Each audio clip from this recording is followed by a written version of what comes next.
Kepala Penerangan Kodam Jaya Letnan Kolonel ARH Herwin Budi Saputra memberikan penjelasan soal video viral yang menunjukkan perempuan berbaju kotak-kotak naik Anoa kendaraan tempur atau Rampur TNI saat penertiban baliho Rizik Syihab Jumat pekan lalu. Herwin mengatakan wanita yang berada di atas Rampur TNI Anoa tersebut adalah seorang jurnalis dari media online nasional. Herwin menjelaskan bahwa jurnalis tersebut tidak sendirian.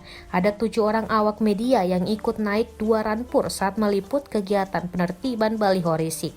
Ia pun menilai hal ini perlu diluruskan, sebab di media sosial telah dibangun opini yang menyesatkan terkait keberadaan perempuan berbaju kotak-kotak tersebut.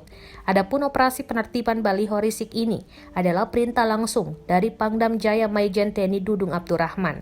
Dudung menjelaskan, awalnya sejumlah petugas Satpol PP sudah menurunkan baliho yang dipasang tanpa izin itu.